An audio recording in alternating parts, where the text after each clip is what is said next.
Hello, Kim, my friend. How are you? Barely alive, You've been yet I very live busy. again. Hmm? You've been so busy. I can't I've believe the been things so you've done this busy. month. No, Yeah. it's been kind of hectic. But before we go into that, my name is Kim Diaz Holm, also called an Ungeheit Holm, and I make art for free use. And with me, I have my friend Scott Christian Sava, Hello. who also makes art, makes fantastic art. Oh, thank you. Just Thank you. made And Donna painted my nails today. and I Some forgot sort to of. paint mine. So it's leftovers from the Inferno Festival, still shining. What was it? Like a silverish? This was gold, It and was. it turned silverish, and yeah, but it's a good nail polish, expensive nail polish. Ooh. So yeah, so I didn't know what we were drawing today, and so I went onto your community and I looked to see for the votes, and it was either video game character or Greek god. So I was like, huh, I'll pick video game character, and it was like, nope, Greek gods won. Okay. Yeah. So I Uh, I looked up Greek gods. I was looking at like the 12 main ones, and I was like, I think I like Athena the best, and so I was looking up essentially reference for costumes and whatnot. And I came across a statue that was built uh, for the Academy of Science in Athens, and in like 18 something. And I loved it. Look at that. Isn't that pretty? ooh. So I was like, I'll just paint that statue. That's that's Yeah. that looks like fun. So like I want to now go there and like paint it in my journal, but this will have to do in the meanwhile. But so what it yeah, I figure see you're always almost halfway done and you haven't Yeah, even killed I'm someone. halfway done. I mean, you clearly see which god or goddess this is. Take a It's guess. obvious. It's obvious. Obvious. You're gonna do which one's the god of war? Uh, Aris, Aris, Ares. Aris. Yeah, Aris. No, Did I'm I? not going Nope. to do it. Nope, nope, nope, nope, nope, nope. He's a bit of a dickhead. I mean, he really is. He's not a very venerated god uh, in the Greek pantheon. He gets a much bigger role later, but in the Greeky stuff, no, not that much. oh, okay. Okay, another guess. Anybody else I'm want to just guess? going to. Let's see what someone else asks. This god or goddess is associated with war, though, Well, and is see, associated with Aries. I don't know my Greek gods that well. I was just looking them all up. I, uh, you huh? suggested this. It's all your fault. Well, someone else said Athena. Not Athena. That's who I'm No. drawing. Mars is the Roman version of Aries, so not Mars. Yeah, he just said Mars is the Roman version of Ares. So they all have Roman Okay, counterparts. so in early Greek and in late Roman periods, this god or goddess was associated with war. In the middle, Okay. not so much. All right. Donna is saying Hermes, no. Hermes. Nope, nope, nope, nope. There she goes. Yeah. It's one of the most popular ones, probably the most depicted, maybe of them all. I mean, you didn't go straight to Zeus, did you? No, he's such Okay. a dickhead. He is truly awful. But More often depicted than Zeus, I would say. Apollo? Not Apollo, not Hera. Okay, probably originating outside of Greece and in the Middle East. The question is which god or goddess from Greek mythology. I'm just teasing everyone. You are. Uh, Someone said Aphrodite. yes, we No. are drawing Aphrodite. And she gets depicted as the birth of Venus all the time, which is probably the most, probably the single most popular Greek god image, Wow. I would say. But her story is really interesting. And I could have picked a bunch of others. I could have picked Hera. I could have picked Hecate. I could have picked Hermes or Hades and Pluto, or so many fun gods. But Aphrodite is really interesting. That So is fantastic. And so I was thinking about that. I was like, I would not attempt to try to draw a Greek god out of my head because I don't know what kind of costumes they wear. I do, I don't know.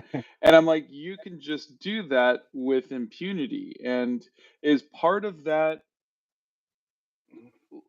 a okay. little bit of I don't care, like I don't care if it's, accurate, or is part of it the fact that maybe you've done some research on it and it's stored in that big brain of yours? Um, Scott, I'm going to tell you a secret, and don't tell anyone. Don't even tell the audience. Okay, so you, you did do some research. Okay, good. I don't feel Yeah. so So bad. yeah, no. I use reference as often as I can, but I don't really. I don't stick as closely to the reference as you do.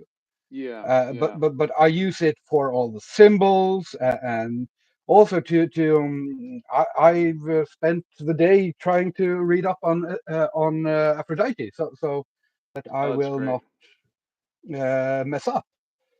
And Yeah, hopefully okay. yeah. So I don't Well, know all these things. It's I I'm think you I threw me for a loop when we were live a couple of lives ago, and someone asked you to draw Zeus with a tutu, just throwing a lightning bolt at a satyr.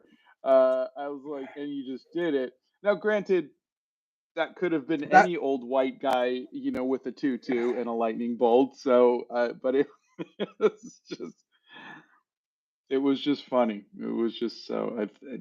I was wondering, do you just store that information? Or are you making a best estimate? well there are some things I do store.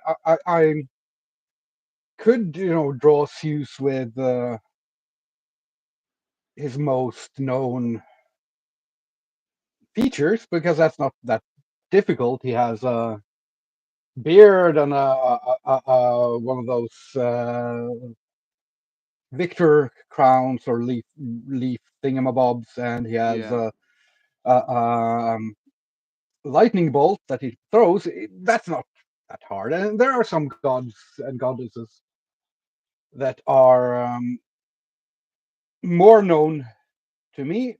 Aphrodite, I've been interested in for a long time because she seems to be, and this is all theory, academic theory, not my theory, but Yeah. she seems to be an evolution or a relation of the Sumerian and Babylonian goddesses Ishtar and Inanna, and I absolutely love Ishtar and Inanna.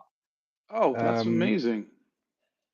so do you know the story of the birth of Aphrodite? You know the birth of Venus painting by Botticelli, Yeah, where yeah. Venus is stepping out of this The clam shell. shell. Yeah. You know why she's stepping out of it? Did it have anything to do with Poseidon? No, no, no, no, no, no. No. And now, don't laugh. It has to do with Uranus, not Uranus, but Okay. Uranus. And you said not to laugh too. Sorry. Involuntary. So Uranus is one of the first generations of titans or gods, um, and he is sort of the. And this is just one of many different tales, but it's one that I like. He is a sort of a sky god thingy, and he is married to Gaia, the Earth, and he just won't stop copulating with her. So they never stop doing it, the sky and the Earth. Yeah. And at some point, uh, their son Cronus, who will get murdered by Zeus later, sneaks up with a sickle and castrates his father Uranus and throws his nobler parts in the sea. And from the sea foam where the old cock and balls hit the sea springs forth Aphrodite. Really? And on this boat of sea foam or a shell or whatever, she lands at uh, the city of Kithara, where her cult starts. So she's not a part of the The Pantheon? Greek gods. She is Yeah. a part of the pantheon, but she's not part of the earlier pantheon, which were were inherited from the Mycenaeans and from the Minoans, but she is a part of the Greek pantheon.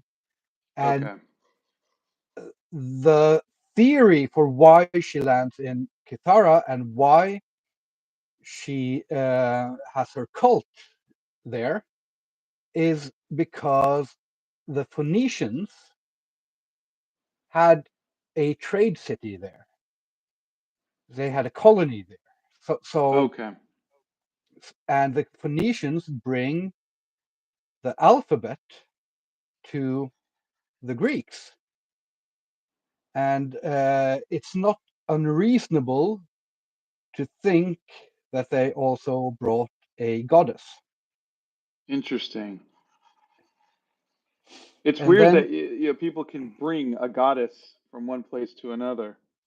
It's just amazing, well, they brought the stories and they brought yeah. the the worship, the images and the rituals, and Yeah. when you start uh, using someone else's written language, there is a non uh, non-zero chance that you're taking some other elements as well. Yeah. And there are so many similarities between the tales of Ishtar and Inanna and Astarte, which is the Phoenician version, and the later Aphrodite. So we sort of assume that they are the same. Yeah. And it's funny Uh, because I am half Assyrian, and we never, you're a half lot of these Syrian, probably. Assyrian, yeah, which is Babylonian, Yeah, Mesopotamian, yeah. and but those were my ancestors were the indigenous people of that area, and those were their gods. Yet none of our modern day Assyrians, not that they don't even talk about those gods like we do. I Like mean, we it just I mean, converted to Christianity 2,000 years ago or whatever, and that was it. well, in Syria, it's a majority Muslim country, and there are some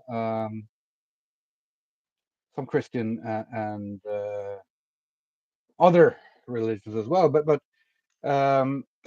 I don't know how it is for Syrians, but for instance, for Persians in Iran and for the Persian regime in Iran, and also for the Saddam Hussein's regime in Iraq, Yeah. the old kind of like Norway took the Viking mythology in order to start our nation building. Those old tales of gods and goddesses, of heathen gods and goddesses, are a part of their nation building. So Yeah. you will see the priest regime in Iran very proudly display the ruins of Persepolis and the heritage from the Achaemenid Empire and stuff like that, Yeah. including the tales of, for instance, the Book of Kings, which is the Persian historical, fictional, or mythological poetry that starts in the Zoroastrian and ancient mythological age and goes all the way down to the Muslim age. Yeah. So Well, it is a part of their, but Syria is different, and I don't know how. well, this is what my family still holds on to. Yeah, The winged lion. So they always yeah, have these in their house, yeah, which is and kind of that cool. is a mythological pre-Christian, pre-Muslim symbol, definitely. Yeah, yeah. So they still have that, which I think is kind of cool. Uh, And right now, I am drawing the bearded Aphrodite, which is a version we have forgotten a lot about, but that was really important from pre-Greek times to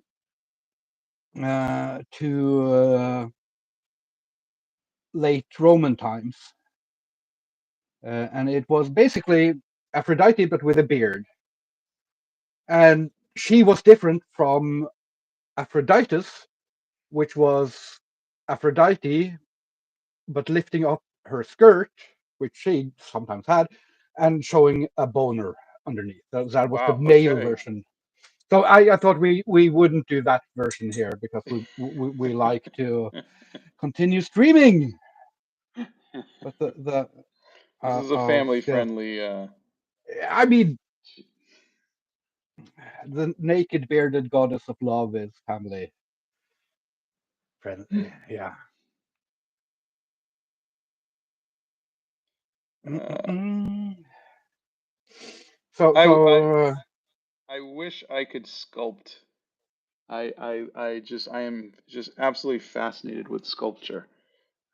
yeah. And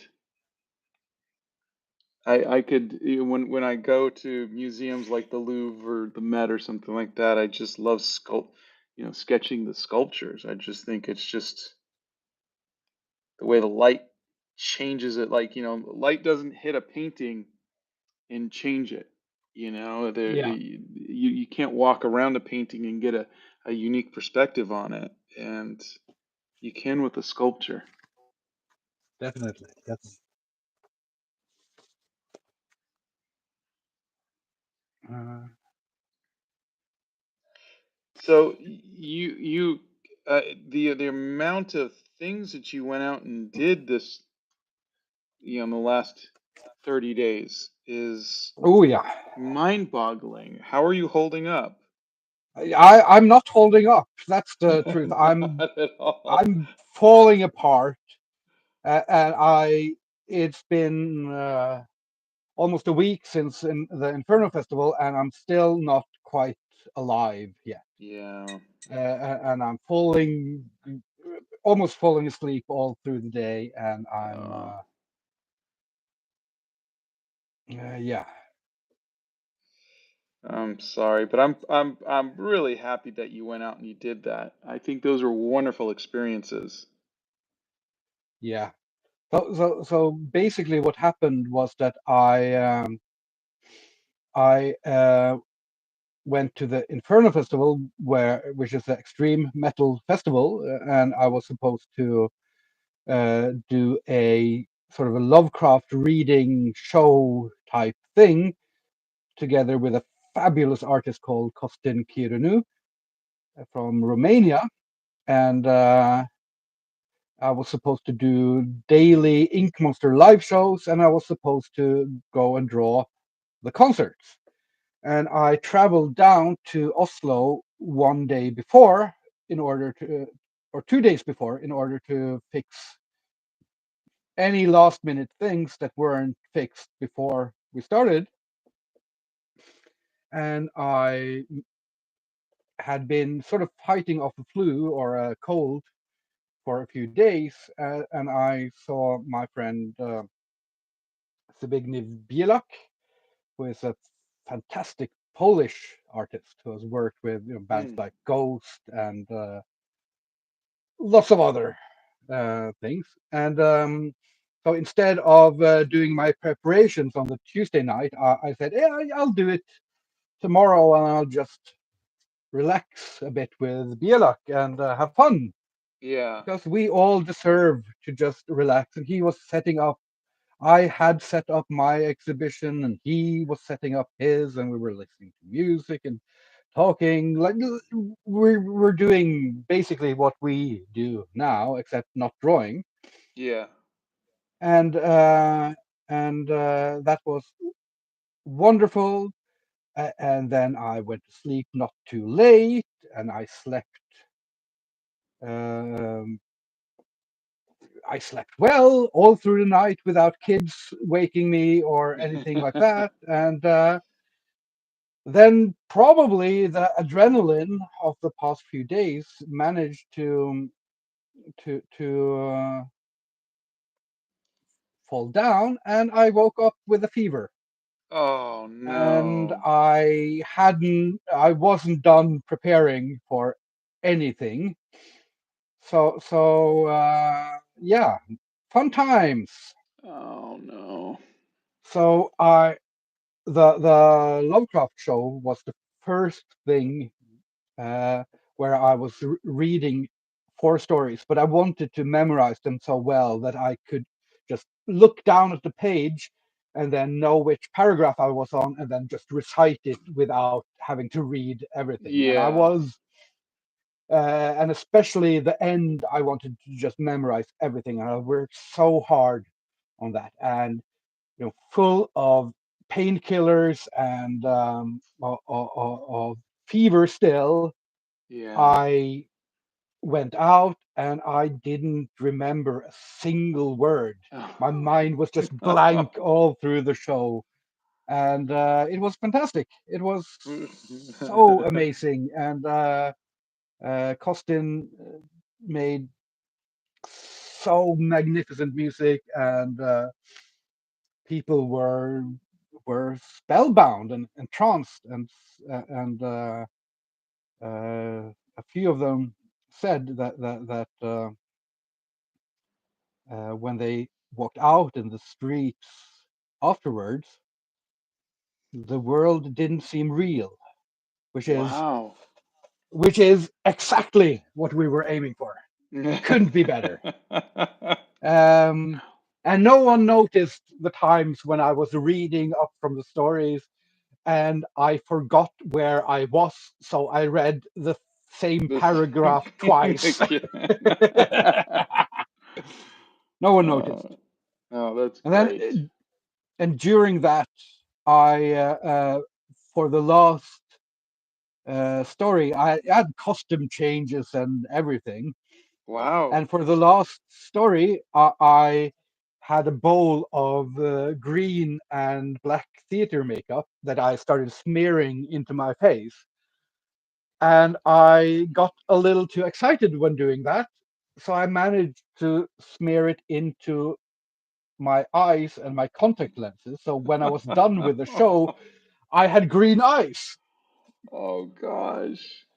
And Uh, yeah, and I weren't smart enough to figure out that I could buy new contact lenses before the day after, where just my eye was completely red except the color of it was green, so it was a good look. Ah, and then as long as that made you happy, I'm happy. yeah, That would have and been it was so fun and so painful, and yeah, loved it, and people seem to love it, and oh good. then it was just drawing daily ink monsters with a crowd and drawing the concerts and trying to survive. That's and the fever died down on the second day of the festival. So Okay, after that, okay. it was just a little bit on and off, but mostly mostly okay. That's Uh, amazing. Well, Donna and Bethany have been moderating and they're yeah. answering all of the questions while we're rambling on. Let me ask Donna, is there any questions we should be answering?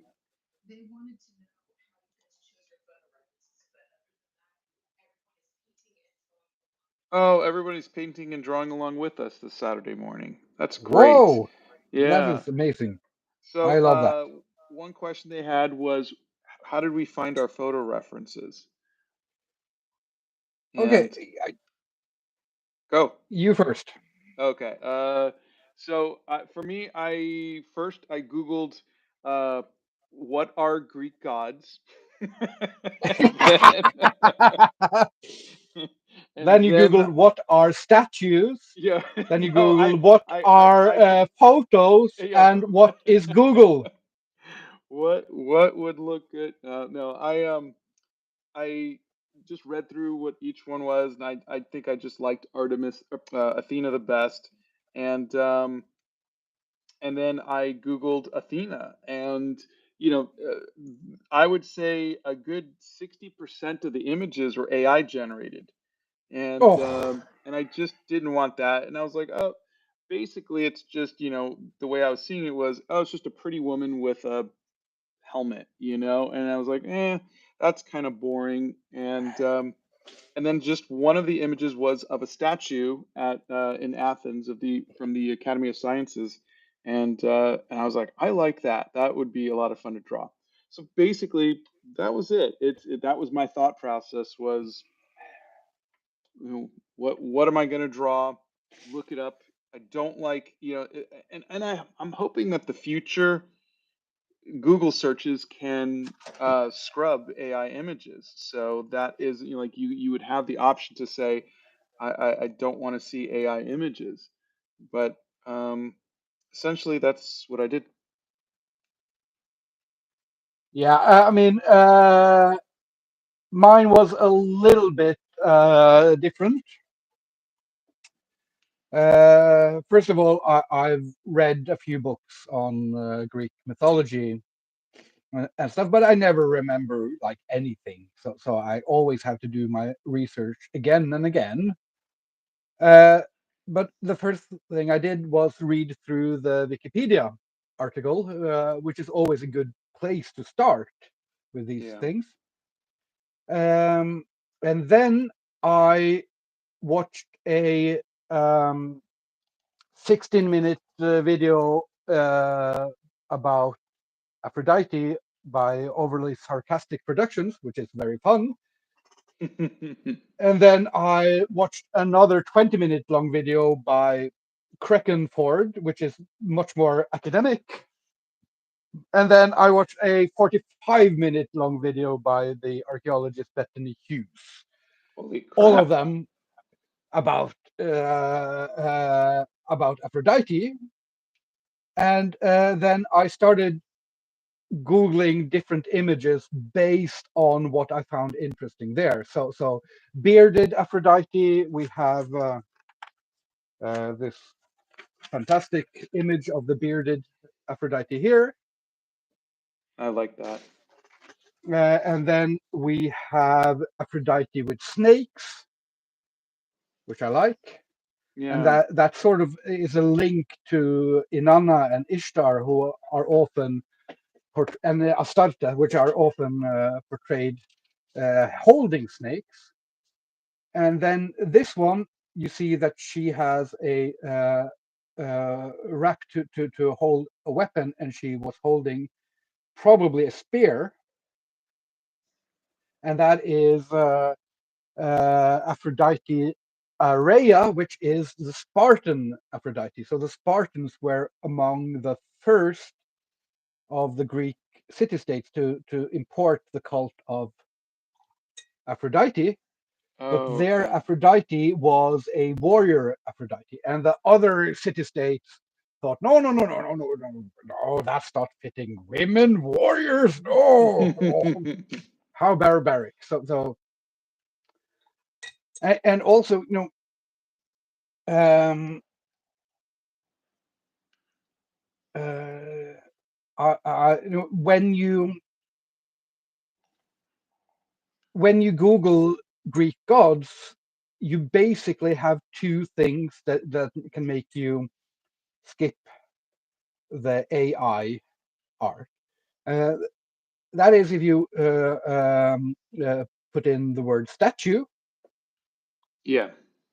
or if you put in the word vase. And the statue Athena's or Aphrodite's are very different from the vase ones. Oh, And okay. uh, um, the vase ones are more clothed, and um, the statue ones are the nudes, and those nudes were controversial in ancient Greece because to portray the female body as something, naked and delightful and sexual was a big no-no. It was male bodies that should be naked, delightful, and sexual, not Really? female. They were dirty. Females should cover up. Men How times have should changed. yeah, uh, and it's sort of for the same reason as women should cover up in Christian culture, and it's that the women were considered the property of the man. Oh. So you had to hide the goods of your property, and the Greek philosophers wrote about how improper it was for Athena to be both the goddess of love and of lust and of war and stuff like that. So they made her into different goddesses even. Yeah. So you have a lot of different Athena's Aphrodite's based on uh, the philosophers not thinking that mixing love and lust and war and all of those things was proper. Yeah. Yeah. Um, so Uh, but even though she was controversial, she was one of the few gods that were celebrated uh, and worshipped as a part of everyday life all over the Greek world. A lot of Hmm. I mean, you wouldn't need to ever worship to Hephaestus if you weren't a smith. No Okay. one Okay. seems to have worshipped Ares. He was just a yeah stupid angry guy that Yeah. created wars, or that created the wars that Aphrodite didn't create. Um, and Athena was, the patron goddess of Athens, uh, therefore the name. Yeah. Uh, So if you weren't from Athens, who cared? yeah, didn't you needn't care that much unless you were a strategist or you were a seeker of knowledge or something. Then maybe, but otherwise you didn't have to care. You had to care about Zeus, and then people chose to care about um, Athena, no, Aphrodite. That's why the some of the philosophers created this more divine Athena that was all the noble love stuff, and then they created Athena. Blah. I say Athena every time, but I mean Aphrodite. Then they created Okay, that just Aphro. confused me. Okay. I'm sorry. They created Aphrodite Pandemos, which means Okay. Aphrodite of all the people. Okay. Okay. Pandemos, and that was the naughty Okay. Yeah. Aphrodite of all the yucky, lusty, all the yucky parts that they didn't like. Yeah. So yeah, that wasn't noble. Bearded Athena, I don't know quite uh,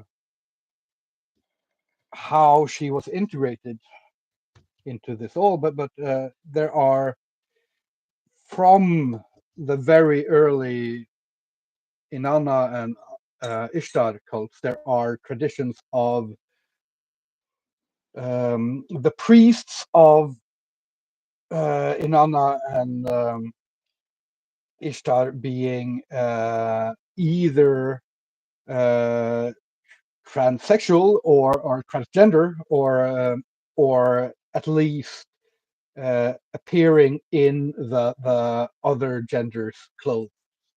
Or maybe a gender Uh, fluid type of thing too. yeah, and there are uh, yeah, there's a lot of these things that also seem to have uh, continued Yeah. with uh, or evolved with Aphrodite. Yeah.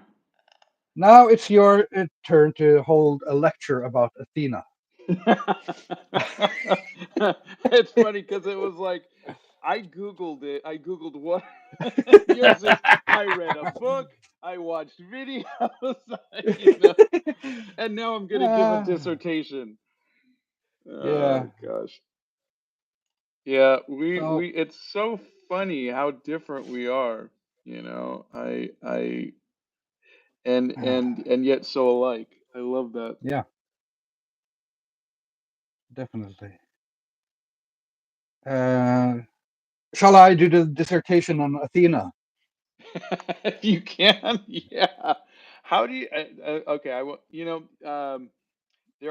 I have so many friends who can info dump on certain things, and I don't know if I know anything to the level to where I could talk about it for more than 2 minutes. So Yeah, I am always impressed. the important part here is that I make shit up. Um, but usually I remember enough small parts that the stuff I make up isn't completely inaccurate.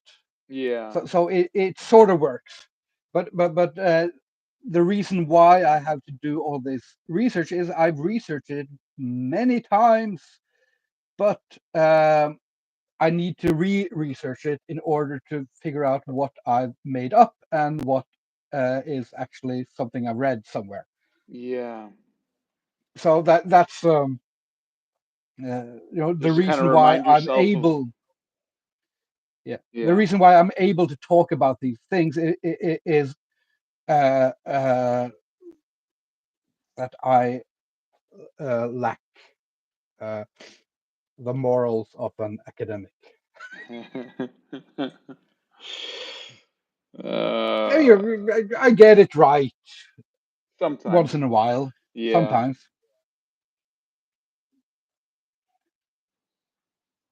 Do you Oh know the gosh. birth of Athena? That's I different from don't. the birth of. Oh I wait. Hold on. Was Athena the one that was that sprouted, fully formed with armor from Zeus's head? Yes, she Ah, I see. was. I did catch that while I was Wikipediaing.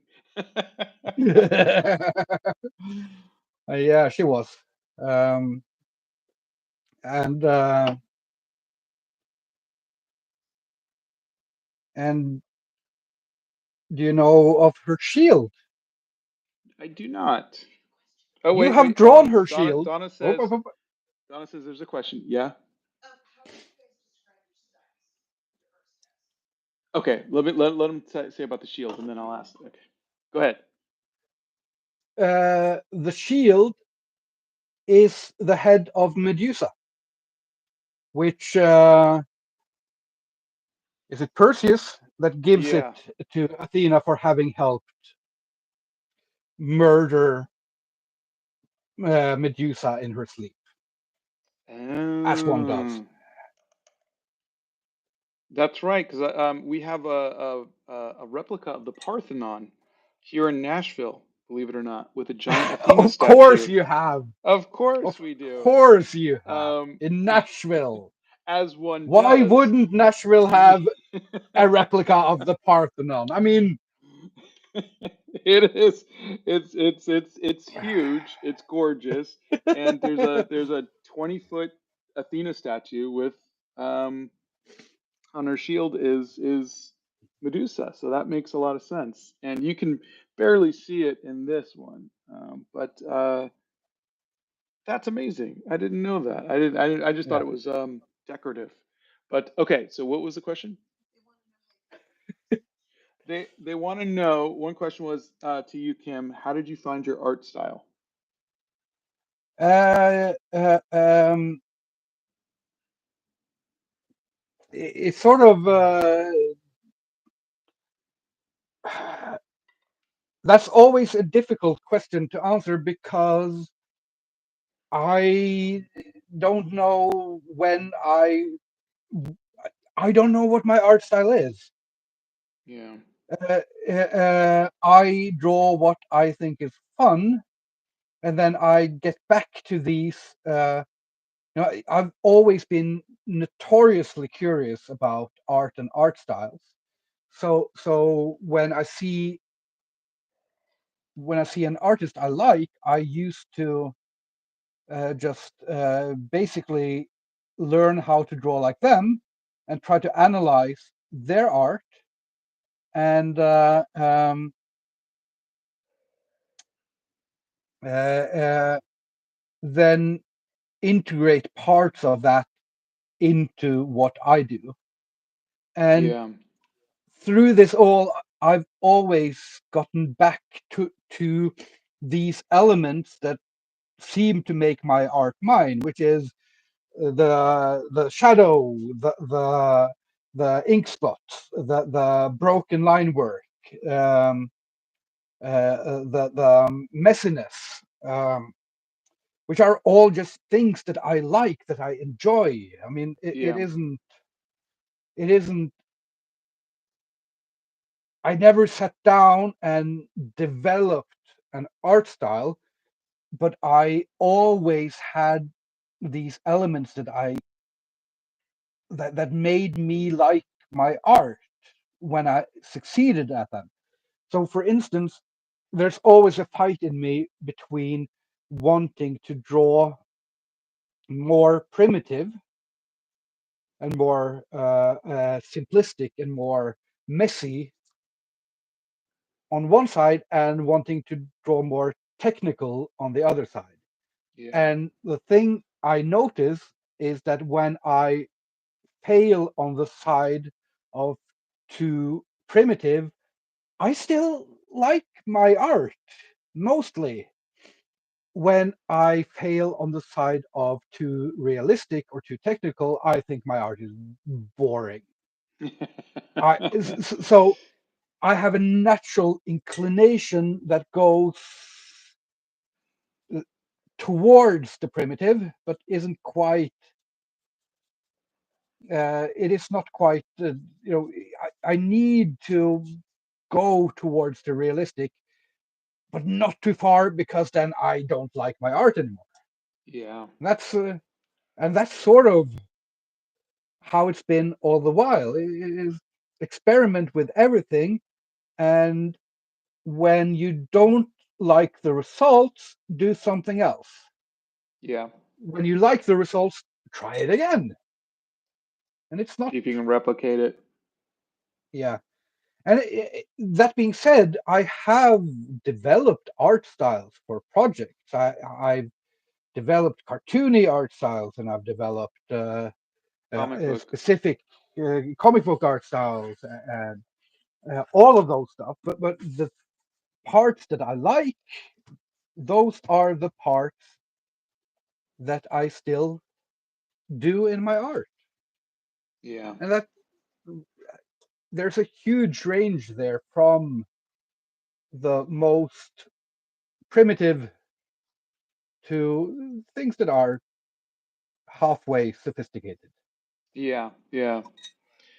Yeah. It's I always say that it's you take the parts, the things that you love about different artists, and apply that to what you do. So, like when I um, first started out, I was really into Conan, and I loved John Buscema's work, and so I learned a little bit about line weight. I learned facial structures, based on how to draw comics the Marvel way and copying Conan and whatnot.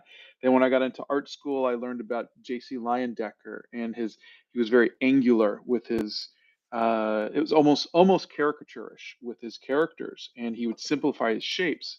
I was copying that. And then I got into Drew Struzan's movie poster, and he would do those outlines to make the characters pop, and he would do some mixed media.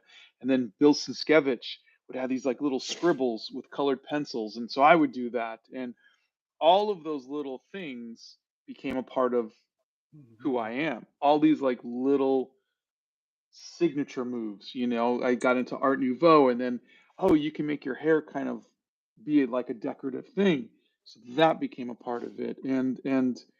Um and I think it's just um like I look at it the same way as um, the way that you dress uh, is like there's no like some people will say I'm going to dress in the style of a 1920s flapper or something like that, or whatever it might be, and that is like I've picked a period and a style, and that is what I'm going to stick to. And I think there are artists who say I'm going to be a post-impressionist painter. And so when you ask them, they're like, I paint in post impressionism. And they have a particular style that they've just decided, I'm not going to add anything to it. I'm going to copy someone else's style exactly and do that. But I think for the most part, most artists are, I like a little bit of this and I like a little bit of that. Um, like I like bell bottom jeans from the 70s. I think that is so cool. Like I like that. I like a vest. That's more of a 1930s kind of thing. I like it. And I think the same thing happens with your art too, is you just pick little bits of stuff from other artists and that becomes your own personal style. definitely. And you know, if you analyze what I do, you can see I stole this from John Buscema. I stole this from Frank Miller. I stole this from Sam Keith. Yeah. This from Bill Sienkiewicz. I don't know if yours or my pronunciation is right, but probably none of them. I took this from Jay Lee. I took this from Robert Crumb. I took this from Möbius. I took this from um, Simon Bisley. Simon Bisley. Oh, I took that from Simon Bisley. I took this from Goseki Kojima. This from Hiroku Samura. I took this from Yuji Shinkawa. I've stolen this from Don Martin and Sergio Aragones and all of those things, Yeah. and it is just I I failed at stealing it, Yeah. so now only I see it. We fall short always, Yeah, but it's still, just even if it's 10%, it still influences us yeah, and it still becomes a yeah, part of our style. yeah. And I specifically see when I do a Bushima um, face profile. Mm, And yeah. I always love when I just manage to do this evil sorcerer face profile that he was magnificent at doing. And I recognize it immediately as okay, this is me doing Buscema. And other people, meh, maybe not.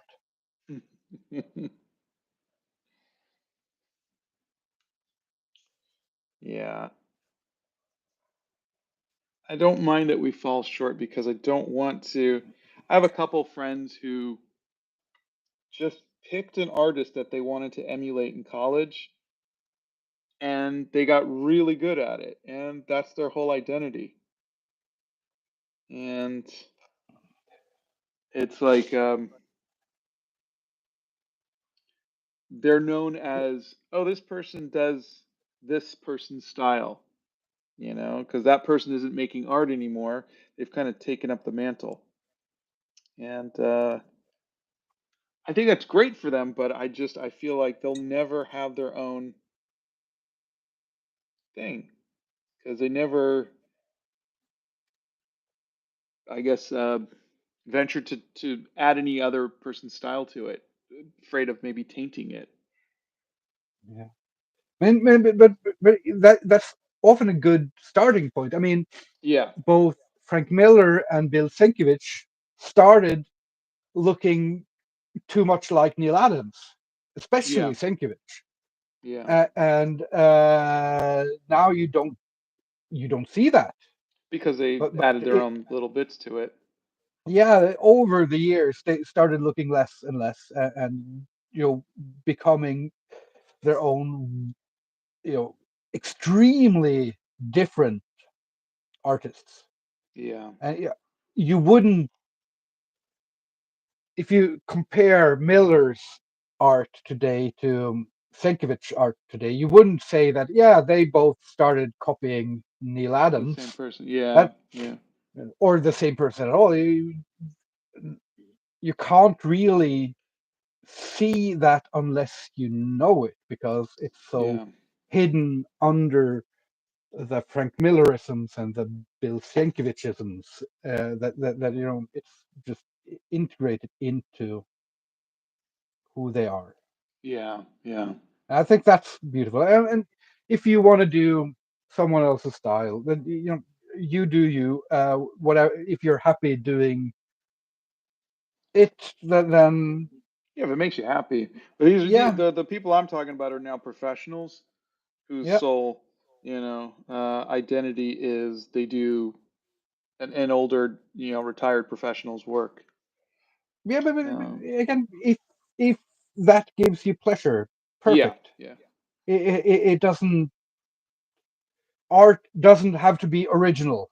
Yeah, yeah, you're This right. and it doesn't even have to be original to have a point of view. I mean, I think we've gotten a little bit lost in this idea of originality because of how copyright works and because of how we have to be original, otherwise Yeah. we might be breaking the law. But that's not, that's, for a lot of artists, creatives, for it is doing the meditative thing of channeling the art that influenced you and doing your best version of that is more than enough. And Yeah. I mean, it is uh, seeing.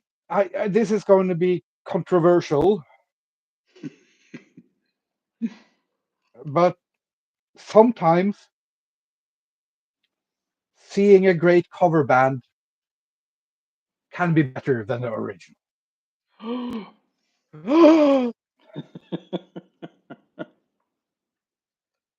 And I love seeing all the original bands way past their prime. I would love to see Judas Priest play concerts when they're all rolled out on stage in wheelchairs, and uh, uh, the highest tone that Halford hits is a, and I would love that. Um, but um, but you know, it is about the love of art. It is about the Yeah. love of performing or of drawing and of all this stuff. And you will always have artists like uh, like me who can't really. I can't. I don't have the patience to copy someone else's style accurately. Yeah. And I have the drive to always do my own stuff. Yeah. And yeah, so Yeah, I found that I wish that I could get away from realism yeah, more. I've tried caricature. I've tried, you know, being a little more impressionistic. I've tried, and I never like it as much as when I have a photo and I'm copying a photo. Even the painting that I just finished, the guild. Um, yeah. I did 37 characters and I had 37 photo references, and and it was Yeah. and the characters were for the most part not human, and um, there was a lot of imagination that went into it, but I still just feel like my art is better when I am not relying on my imagination too much. And I've always disliked that about my work. But that's where my strengths are. And I think at 55 I've just resigned myself to say I don't have the willpower to say I want to start all over and learn to, like, I'm so impressed with comic book illustrators or cartoonists, especially like a even like a Bill Watterson, like a Calvin and Oh, Hobbes yeah. type of, where they Mm. can just generate so much emotion. Or have you ever seen? I know you have. Prince Valiant. Oh, yeah. Mm. And you think this person did that every day for years, and they did horses and they did knights and princesses and castles, and I'm sure they had references, but Oh, yeah. just to be able to do that, it just I mean, destroys me that they could do that out of their head for the most part, and y- um Do you know Usually who? you hmm? Go ahead. Usually you see which artists don't use references. For instance, look at Jack Kirby drawing Yeah. tanks or planes or helicopters. It is completely awful, and I love it so much. He was a N- cartoonist, I think. Yeah, I not think, a reference in sight. yeah, John Buscema was an illustrator. Jack Yeah, Kirby yeah, was a yeah, cartoonist, you know, yeah. and um, I always gravitated more towards the John Buscemas than I did the Jack Kirby's. Yeah, And do you know an artist named Frank Cho? yeah, yeah. Frank Show is magnificent. Yeah, yeah. So Frank's a friend of mine, and he, years ago came out, and he would bring his portfolio with him whenever he whenever he travels because he's always on a deadline. And so he was working on a Hulk and Wolverine comic, and he, sat down at my table. We would hang out and talk, and he would sit there and just draw these immaculate Wolverine and Hulk and just out of his head, no reference whatsoever. And actually, here's one of his Hulk covers that I got of his. I don't know if you can see it. Oh, yeah, It's the it's lovely. got the Enchantress, and he just would just and his lines were so clean, and his characters and everything were just so good, and I would just watch him just out of his head do that, and it just absolutely deflated me. it just Oh, it yeah. made me not want to make art. Whenever I try drawing beautiful women, I channel a little bit of Bushima, a little bit of Adam Hughes, a Mm. little bit of Möbius, and a little bit of Frank Cho. So this is my Oh. wonky Cho, very wonky Cho. I think it's beautiful. But I can see the exact part that is a wonky Cho. Monkey show. Yeah. He's one of those anomalies, Yeah, and yeah, the thing is he went to nursing school. He did not train to be an artist. yeah. Just quit and said, I want to be an artist. Uh, didn't he used to have a studio with Mark Hempel as well? I Which don't is know. I don't know who Mark Hempel is. oh, he's fantastic. He drew a great funny comic called Gregory, which was about a little kid in a straitjacket in a padded room, and it was so funny. Uh, and he also did the final art, or not the very final, but the climax art of arc of the Sandman, the kindly ones. Oh, okay, Uh, okay. a very idiosyncratic style, very cartoony, but so awesome. Yeah. And I very sort of like you could see that he was trained artist, but doing cartoony, not natural cartoony, but Okay, still okay. awesome. And Frank's cartoon stuff, I don't know if you ever saw Liberty Meadows. Yeah, yeah, His that's that was huge in Norway, and that's it was its own monthly magazine here. So Oh, okay, for okay. for a little while, and then it For a little dropped while. off, and Yeah, his cartoony stuff is yeah, wonderful too. He yeah, did because go ahead.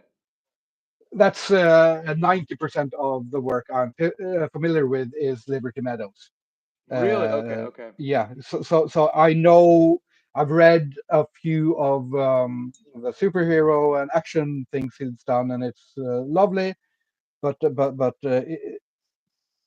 for me, he is Liberty Meadows. Yeah. Yeah, he did a bunch of Jungle Girl, I think what it was Yeah, too. And but yeah, he did. we hired him to do a movie poster because we got a couple movie posters done for Animal Crackers, and I asked him to do it in his cartoony style, but I wanted it in the vein of Winsor McKay's Little Nemo in Slumberland. Ooh. So it's framed in a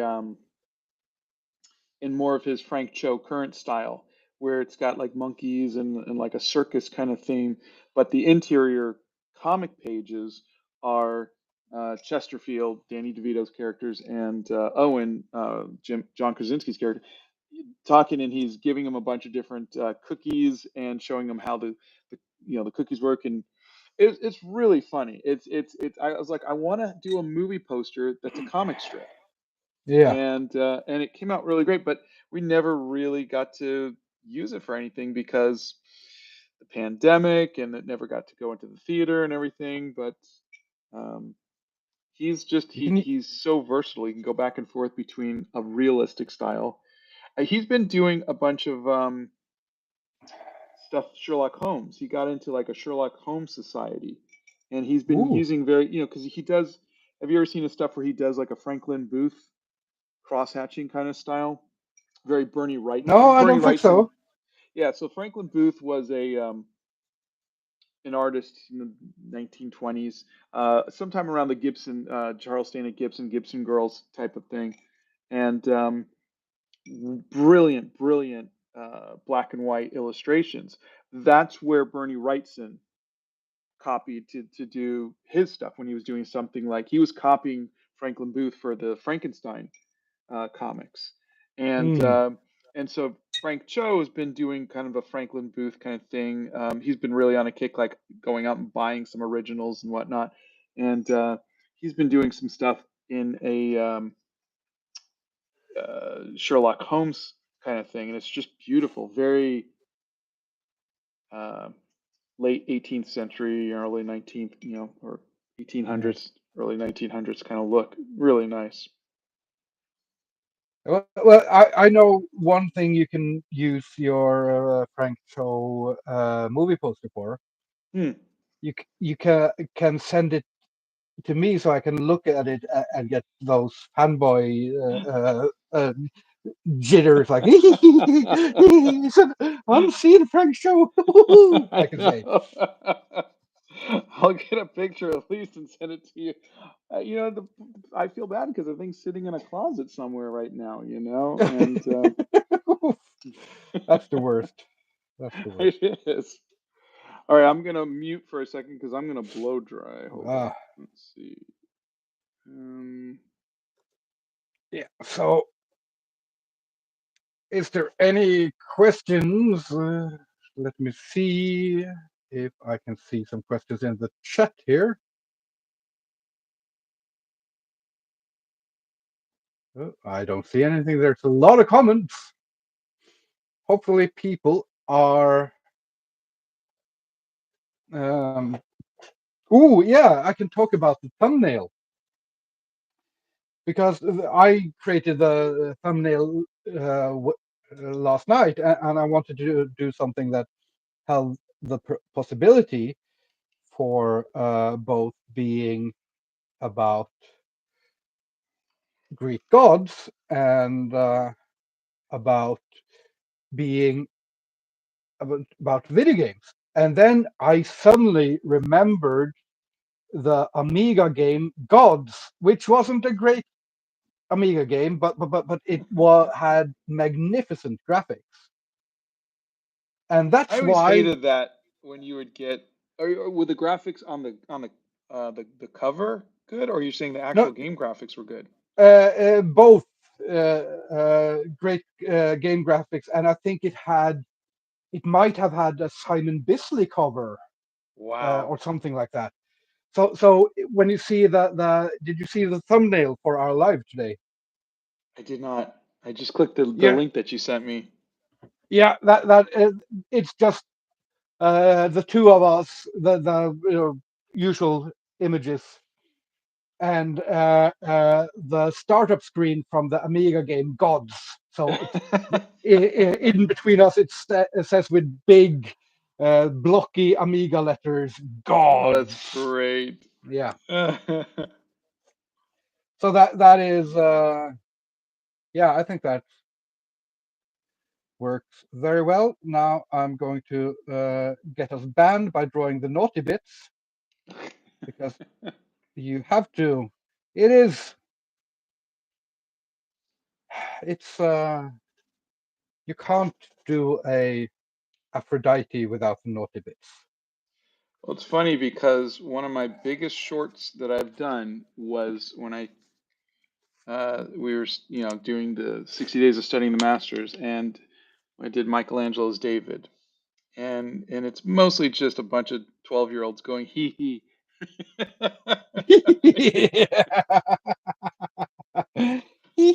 Yes. Oh god. Oh yeah.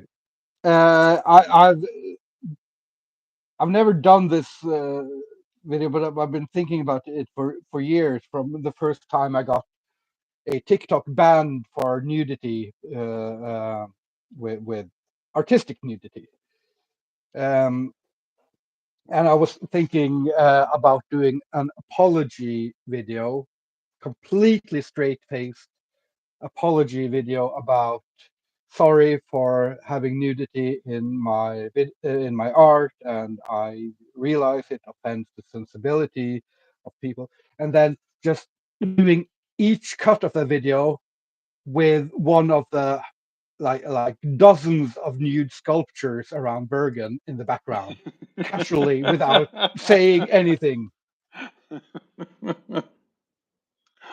So maybe one day. Uh, I genuinely thought you were gonna say it, like as you keep talking, different different parts of your clothing were missing. Yeah, that's another video I want to make, but then I will get banned, Yeah. and it was bad enough to get the clips out of the blood painting video without getting banned, but we managed that. So hopefully You we'll did. we'll survive this one as well.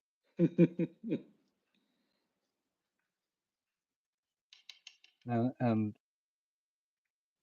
the uncensored version of the blood painting will be, or of the blood painting ceremony will be hopefully up at Witch Club Satan's page, because their YouTube is a lot smaller, so it's not that much of a problem if they get Yeah. banned. And it should be okay. It should be within the guidelines, but it is so weird to, you can't really know what's within the guidelines and what is not, and what will happen if you break them and what will not Yeah. happen. And it is that YouTube's been is really one of, cool though. YouTube is much yeah, more cool about that than TikTok. oh yeah, I but posted a there still video. is, Go ahead. there still is a lot of uncertainty in how they word what is allowed to be shown, and Yeah. what will happen if you break those rules. So it's sort Yeah. of, you're in this I maybe not thing, and that's a scary place to be. That's true. That's true.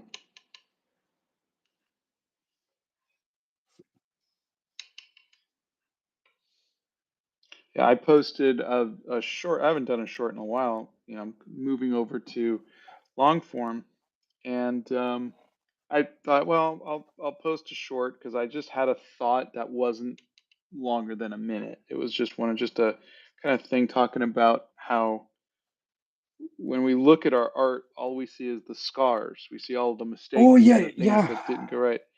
And I posted it on TikTok last night, and it's sitting at 0 views, and it's under review. And I all I could think of is the word scars was yeah, questionable or something, and so I'm just letting it sit because I don't need the views from that. I just thought it was interesting, but I'm gonna let it sit and see if they review it. and see what they say. But TikTok is always so unpredictable. I haven't had those Yeah, problems with um, YouTube. Would thank God. yeah. I saw that video. That was magnificent. Oh, thank you. And the metaphor of scars is so beautiful. That worked so well. Thank you. I just, Yeah. it was one of those things where I finished the painting, and people are saying, "Oh, I really love it. I really love it." And all I'm looking at is all the things I got wrong.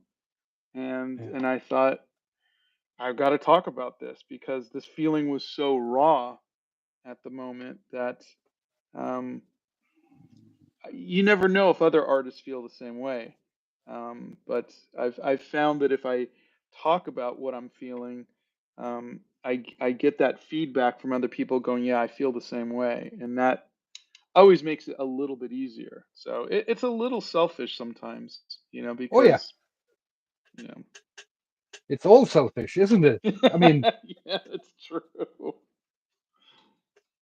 it is. Art is. It's I egotistical in so many ways. Yeah, which is why artists aren't always the easiest people to get along with. Yeah, Uh, I think I'm pretty much done I with this am. one. Yeah, I'm almost done. I was really my favorite part of doing sculptures is always adding the shadows. It's so fun. So I was kind of looking forward to this part. Oh, yeah, but it looks really nice, and you worked quick this time. I didn't feel that way. And yours is gorgeous. Thank you. So now what are those? Are not cherubs. What are they? Those are well, they one of them is the OG cherub, that is Eros, Okay. who has the bow and arrow and who shoots people with his arrows of erotic love. Okay. Um, Also called, what's he called in Cupid? Cupid, he's called Cupid. in, Yeah. yeah. And the others I think are Phobos and Deimos, who are sort of like fear and fright, something like that. And Okay. Eros, Phobos, and Deimos are all the children of Aphrodite and Ares. So war and love gets children, and they become Eros, which is erotic love or lust, and they become fear and something like fear and fright. I don't know how you translate it from, because I don't know Greek. Greek is all Greek to me.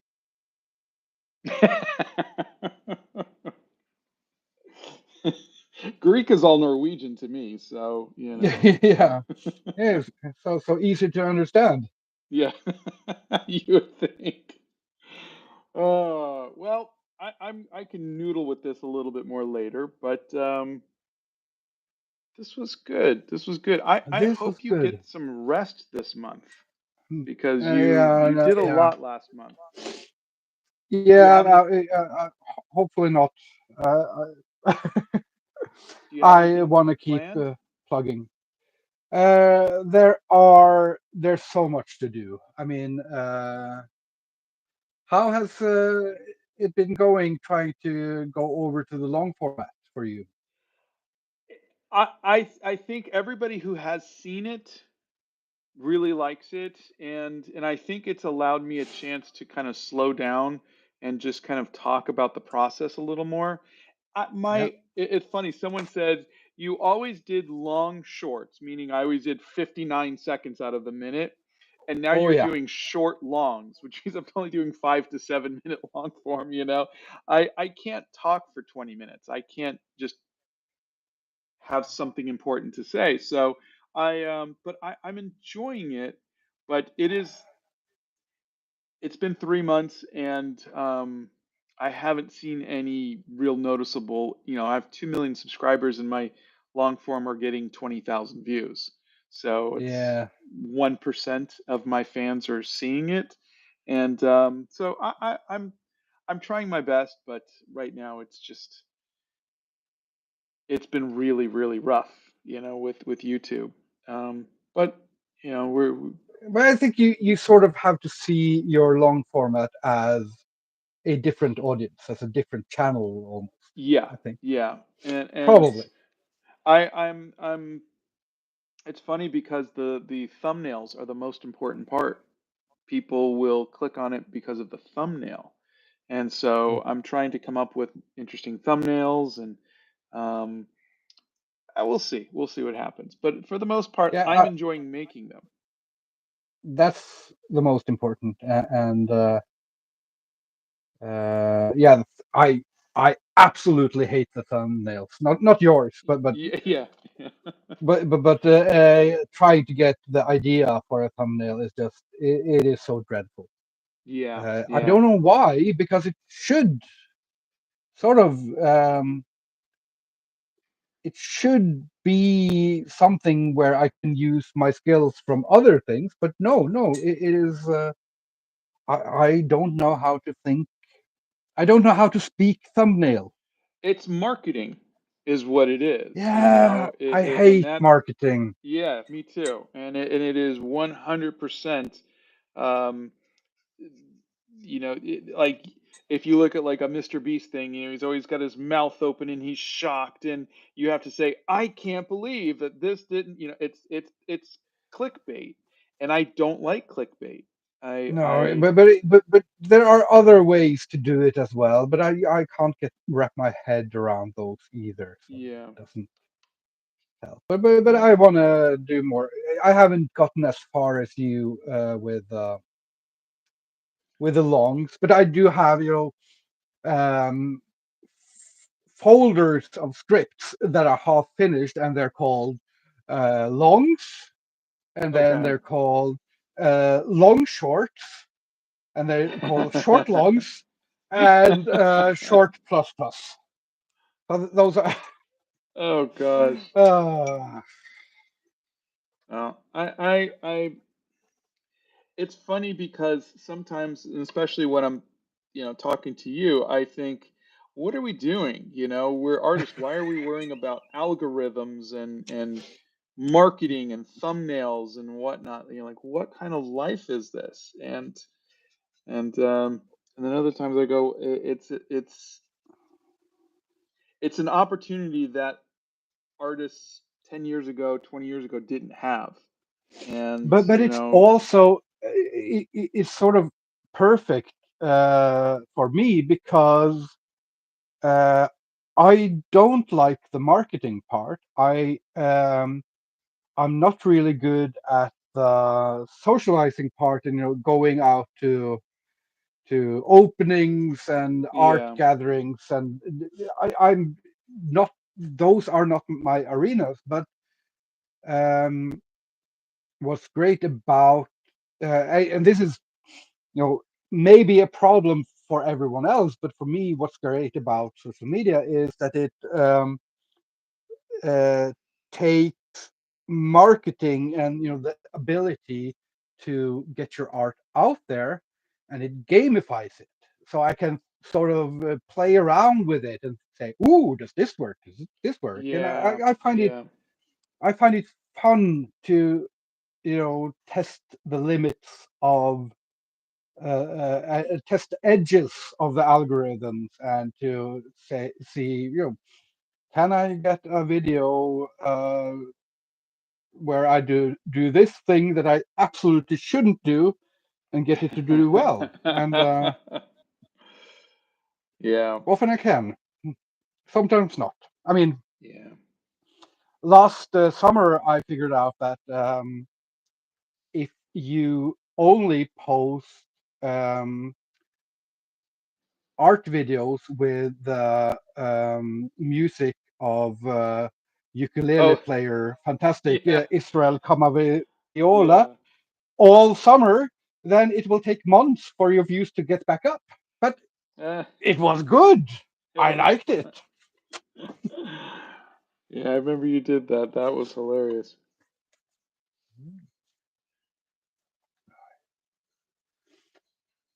Ooh, nah, I'm almost asleep.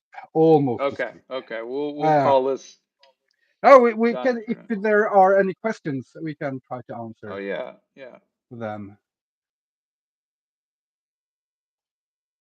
Read a question. Do you want to see, Yeah, Donna? Do you yeah, have any yeah. questions that anybody's been asking, or? Yeah, they. I think they kind of they've been.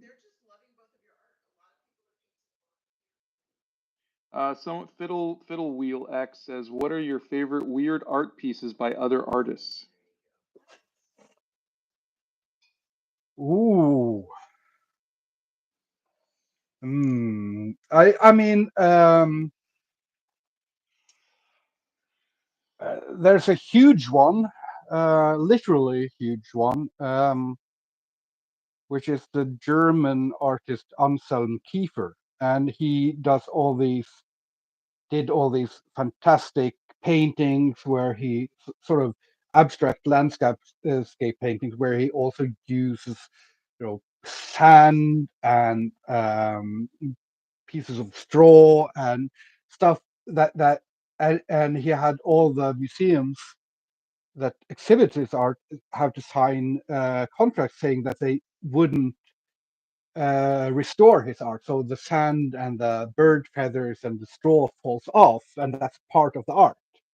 Mm. Uh, they are beautiful, but he also did a fantastic book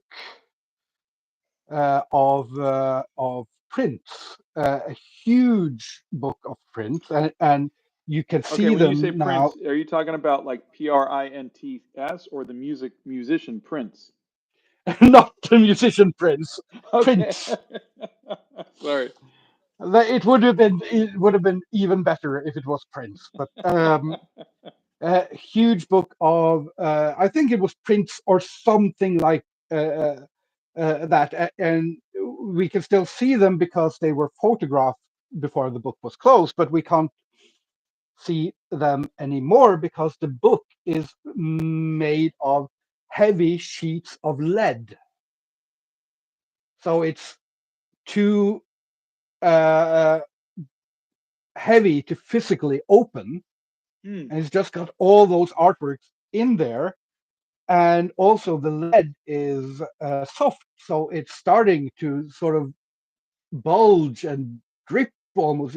So it's changing, and it's on this. I think it's on a lead bookshelf as well. So that is also dripping and morphing, Yeah. and it's just a beautiful thing. And you know that hidden inside it is all these other beautiful things that no one will ever see in real life again. Wow. Wow. That's amazing. I don't have anything. I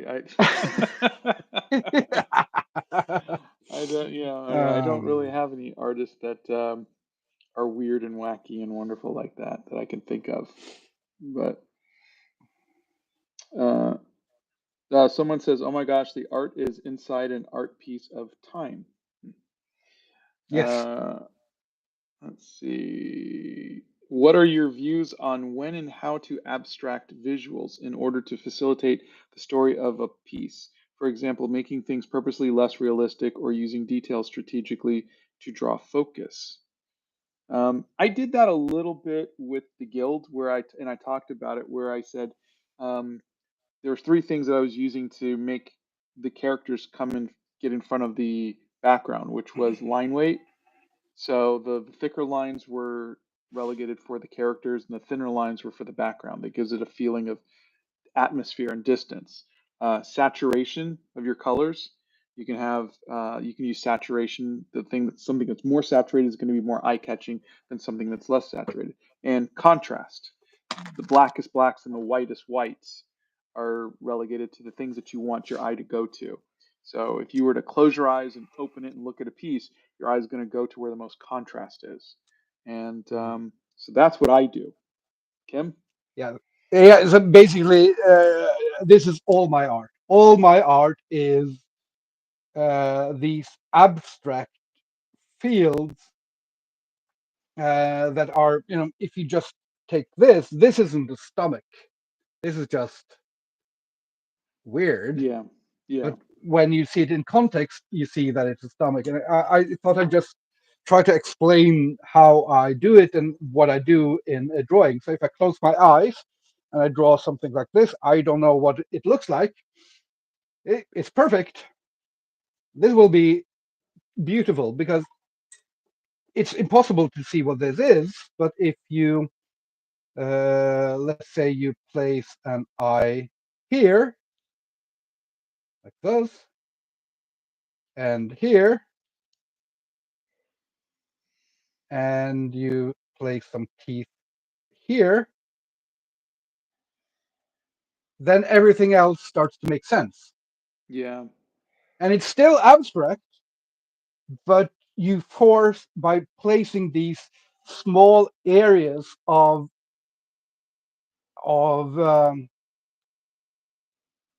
Certainty. basically small, yes, of certainly these are small cartoony areas that are really clear Yeah. and that really show you instantly what it is, and then your mind figures out the rest. And 90% of my art is justice. It is all Yeah. the stuff I do with negative space and stuff.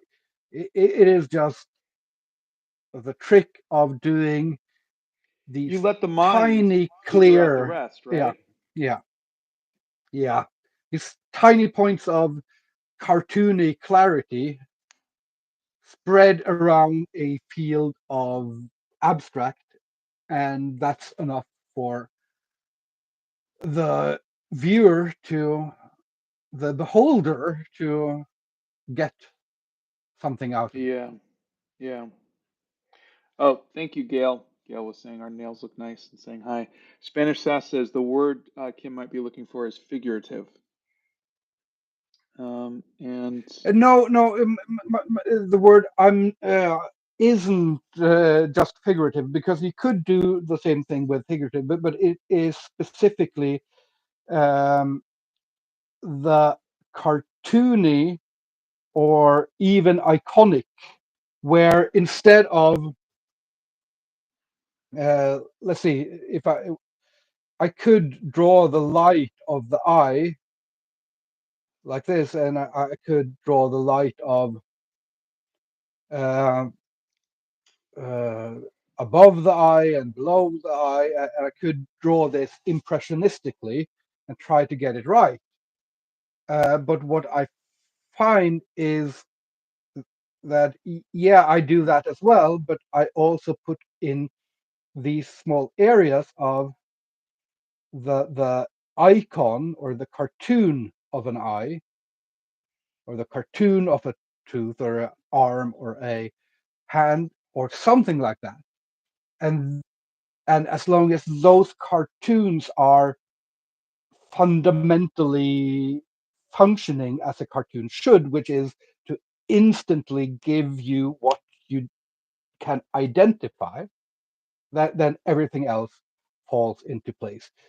If you try to do the same but with a more figurative or realistic approach, then the art tends towards a little bit more lifeless and a little bit more static, I think. mm, But you can do both, and the truth is, I do both. But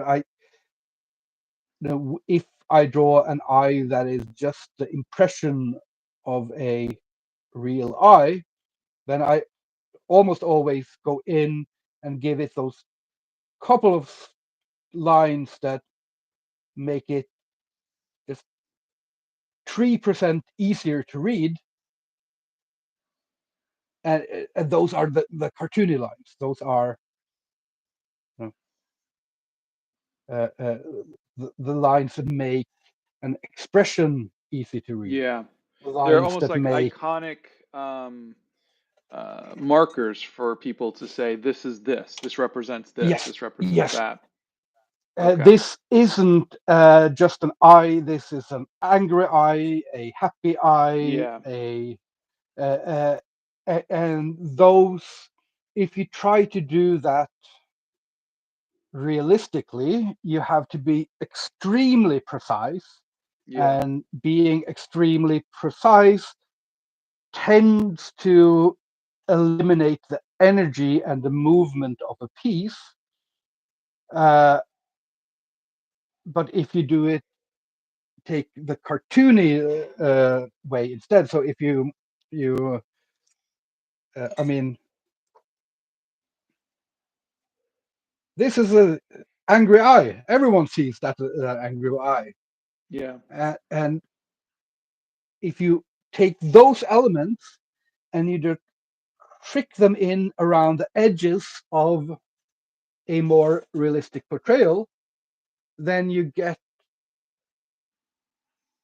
you don't yeah you, how should I say that you get to keep some of the energy, some of the vitality without losing the sense of reality in it. Yeah. All And right, I I'm gonna take think, I'll take you off the hot seat so you don't have to keep talking. But um Ali Ray asks, what does noodling mean to you? I've been wondering that because I want to start using the word more often. And for me, noodling is when you've finished a piece, but you're just like, oh, I just want to fix this a little bit, or I just want to add a little more detail here, or I just want to add a little bit more. So, noodling is what I do when I'm kind of done with the piece, but I don't want it to be done, and I just keep kind of adding a little bit more. What if I add a little bit more here? What if I now that's different than doodling, which is this is my little sketch wallet, and so like I will doodle. This was a thing of syrup yesterday. This was a car. I'll do a picture or whatever. I just this is literally in my wallet, and I'll just doodle the things I see. But noodling is for me when you're working on a piece and it's pretty much done, but you don't want it to be over, so you keep adding a little bit more to it.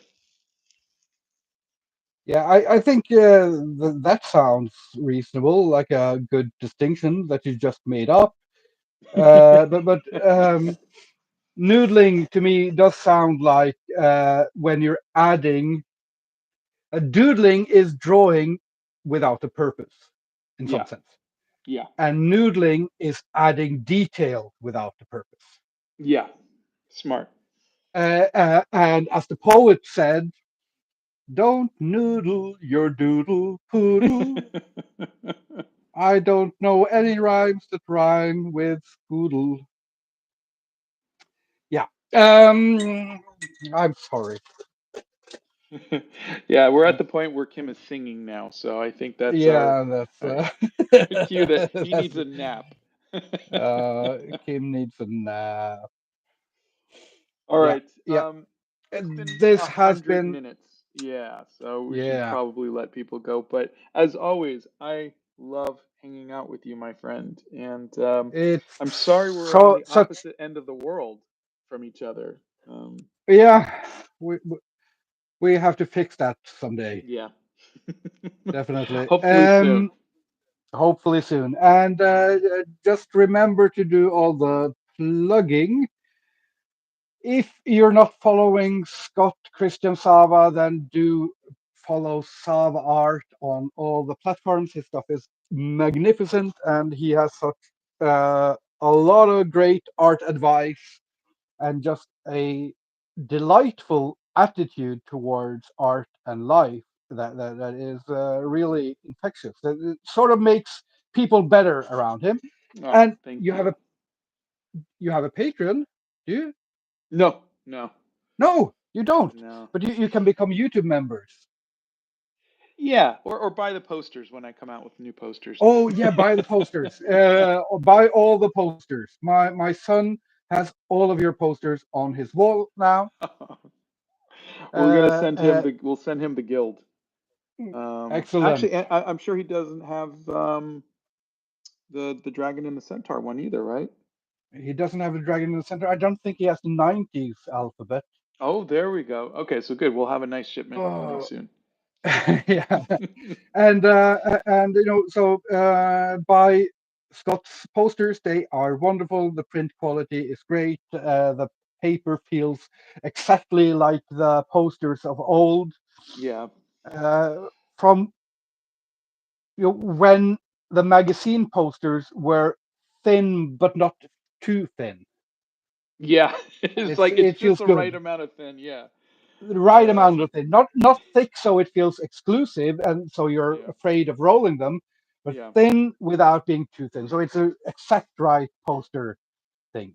And if you like my art, then I do have a Patreon and I do have YouTube memberships, and I do have a web store at denungeherholm.com where you get 20% off all.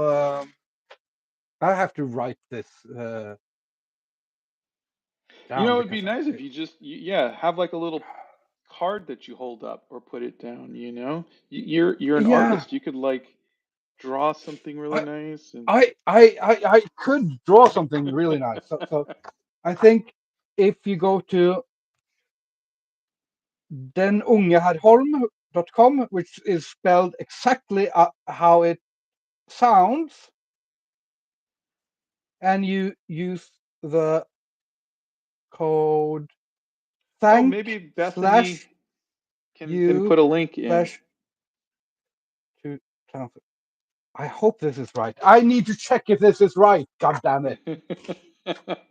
I'm the worst at His plugging myself. website, So literally, denungerhome.com. the thing I have to do is I have to check my mail, my email box, and find the promotion email sent from me to myself. Thank you, 2024. That is and that is to celebrate that I've been 10 years on Patreon. 10 And you're years. All right, Donna just yeah, posted a link to the site if you guys want to check it out. yeah. And And we got original art and prints and merch, and also all my art is available for free use, so you can download it, you can print it, you can uh, send it to your mother-in-law as a late birthday gift because you forgot her birthday last week, or you can even sell it as long as you put my name on it, and that is supporting me as well. Kim, I used your fantastic. art for a school project. That is awesome. Thank you. Send it to me if you can. And we'll be back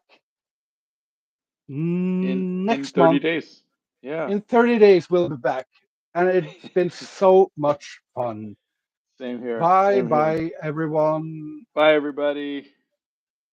Let's see if I manage to stop this thing. How do you stop it? um, Wow. I don't know how to stop. hit the X in the top left. Yes.